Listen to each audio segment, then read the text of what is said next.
ស្វាមីភរិយាទេបព្រឹកនិងជាដេវីតក៏ទោថៃចំពោះការប្រមាថសាសនានិងទេវរូបតំណាងអំណាចនៃចក្រវាល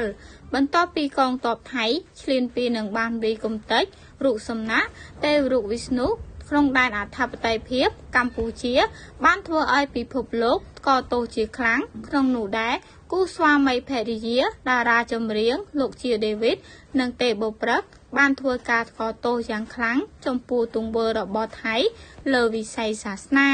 តារាចម្រៀងរ៉េបជាដេវីតនិងទេបព្រឹកបានរៀបរាប់ថាក្នុងនាមខ្ញុំនិងភរិយាជាអ្នកបានដល់នៅការគោរពប្រតិបត្តិសាសនាបុព្វបុរសព្រមទាំងការគោរពឲ្យលំទោនប្រកាន់ភ្ជាប់នៅការគោរពលទ្ធិទេវរាជនិងត្រៃបូរតិសូមប្រកាសថ្កោលទោសដល់ពូជអម្បូរថៃ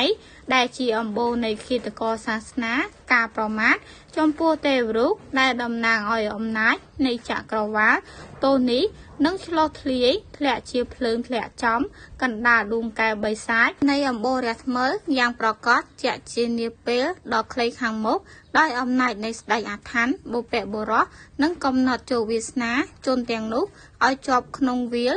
ដែលដុតរំកាលដោយភ្លើងសូមឲ្យសំឡេងឧទ្ទិសស្ថាននៃសាវក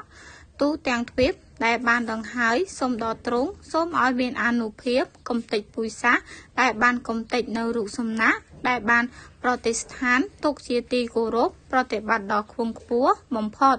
មិនត្រឹមតែគូស្វាមីភរិយាលោកជាដេវីតនិងទេពព្រឹកប៉ុណ្ណោះទេ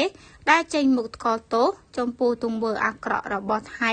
សូម្បីតែមហាជនទាំងក្នុងនិងក្រៅប្រទេសបានសម្ដែងនៅការសោកស្ដាយនិងថ្កោលទោសការវាយកំទេចរូបសំណាកទេវរូបវិស្ណុក្នុងទឹកដីប្រទេសកម្ពុជាផងដែរគូបញ្ជាក់ផងដែរថាបន្ទាប់ពីកងទ័ពថៃបានឈ្លានពាននិងបានវាយកំទេចរូបសំណាកទេវរូបវិស្ណុក្នុងដែនអធិបតេយ្យភាពកម្ពុជាបានធ្វើឲ្យពិភពលោកថ្កោលទោសជាខ្លាំងជាក់ស្ដែងក្រសួងធម្មការនិងសាសនាស្នើដល់សាមណេរទូទាំងពិភពលោកនិងសហគមន៍អន្តរជាតិកោតទោសកម្មភាពថ្មើរអល់សាសនារបស់កងទ័ពឈ្លានពានថៃ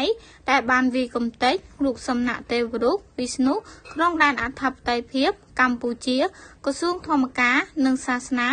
ចេញញាតកោតទោសការវាយកំទេចរូបសំណាកទេវរូបវិស្ណុក្នុងដែនអធិបតេយ្យភាពនៃប្រជាណាចក្រកម្ពុជា